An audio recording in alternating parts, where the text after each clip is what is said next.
Salut à vous. Alors, comme je vous l'avais dit, ce soir, la recette du vin de noix. Et puis un petit cocktail en passant. Alors bon, on va commencer par le petit cocktail parce que c'est très facile, très rapide.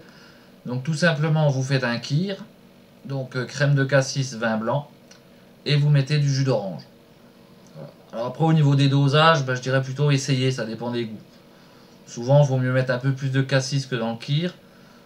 Puis après, la quantité de jus d'orange, voilà, ça dépend des goûts, si vous voulez plus ou moins fort. Et puis, essayez, c'est facile à tester. Si vous mettez un peu de jus d'orange, puis vous en rajoutez.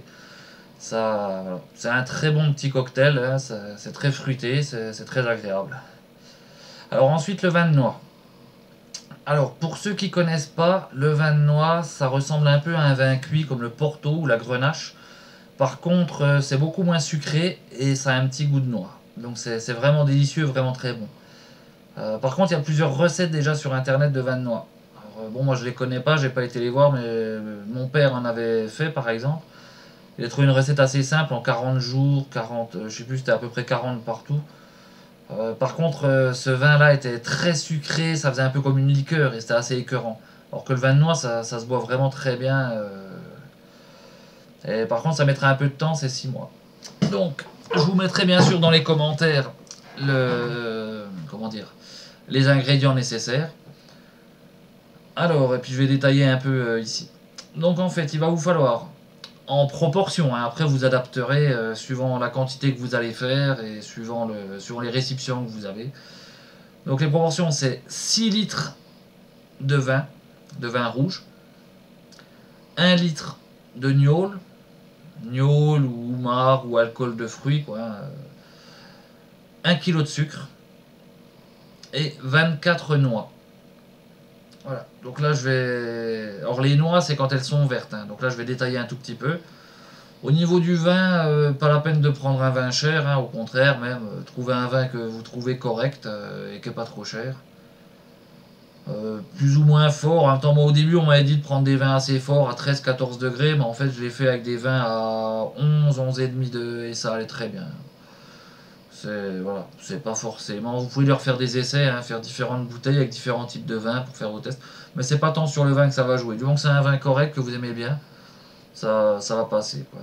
Vaut mieux qu'il ait pas trop de goût. Par exemple, je suis pas sûr qu'un vin en fût de chêne ce soit super bon, par exemple. Après à vérifier, peut-être que oui. Ça je ne sais pas. Ensuite donc 1 litre de gnôle. Alors là-dessus, vous pouvez, si vous voulez que ça coûte moins cher, prendre de l'alcool de fruits, vous pouvez en trouver en supermarché. Mais je trouve en général que c'est moins bon, hein, c'est moins bon. Il vaut mieux mettre de l'agneau. Bon, l'agneau de supermarché, c'est de la merde, il n'y a pas autre chose à dire, hein. À de rares exceptions près, c'est vrai que parfois en supermarché, les seuls qui sont à peu près corrects, c'est la poire ou le marc de Gewürz. Mais bon, en même temps, c'est des gnôles qui ont un goût très particulier, je suis pas sûr qu'elles aillent au vin de noix. Moi, je les aime pas trop, donc j'ai pas essayé d'en mettre dans le vin que j'ai fait. Je préfère des gnôles qui ont un goût moins particulier. Donc j'en ai déjà fait avec de la prune, ça va très très bien. J'ai aussi essayé avec du marc de Franche-Comté, parce que ça a un goût qui est pas... ou de la grappa, hein, ça a un goût qui est pas... C'est pas comme le marc de Gewürz qui a un goût très fort. Donc vous pouvez essayer avec d'autres alcools de ce type. D'ailleurs faites des tests, moi c'est ce que j'avais fait, j'avais essayé avec différents types de gnôle, d'alcool pour voir ce qui me correspondait, ce qui m'allait, quoi. Ensuite, bon, 1 kg de sucre, 1 kg de sucre en poudre, hein, tout simplement. Et puis 24 noix. Alors les noix, donc pour ceux qui connaissent pas, bon, ils connaissent sûrement les noix quand elles sont sèches, hein, qu'on casse la coquille puis qu'on mange l'intérieur. Donc non, c'est avant. Avant ça, ça ressemble à une petite pomme.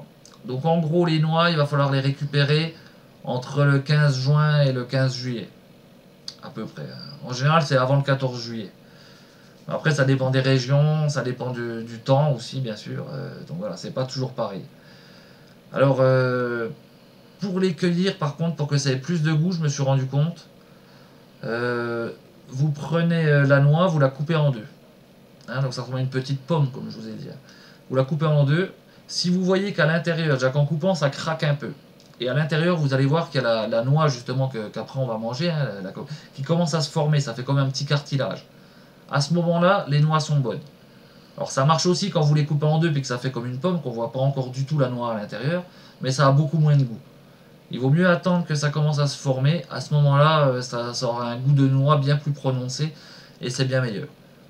Donc bah, il faut, je sais pas, tous les quelques jours, 3, 4, 5 jours, quand déjà vous voyez que les noix ont l'air de commencer à être bonnes, vous en prenez une, vous la coupez en deux. Si c'est pas encore bon, vous revenez voir, voilà, 3, 4, 5 jours après, suivant comment c'est.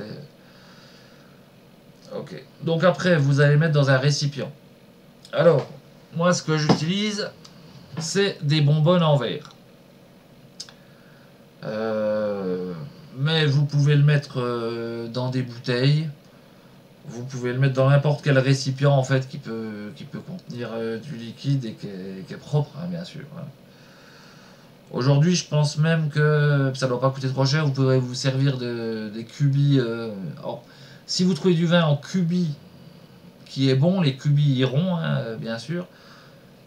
Je parle bien des cubis en plastique, hein, parce que je sais pas comment ils appellent ça, les bibs, hein, les cartons, là c'est une poche à l'intérieur, ça vous pouvez pas remplir. Par contre, ils font de l'eau, hein, des bouteilles de 5 litres d'eau. Hein, donc ça coûte pas très cher, et puis avec ça, vous pourrez le mettre dedans.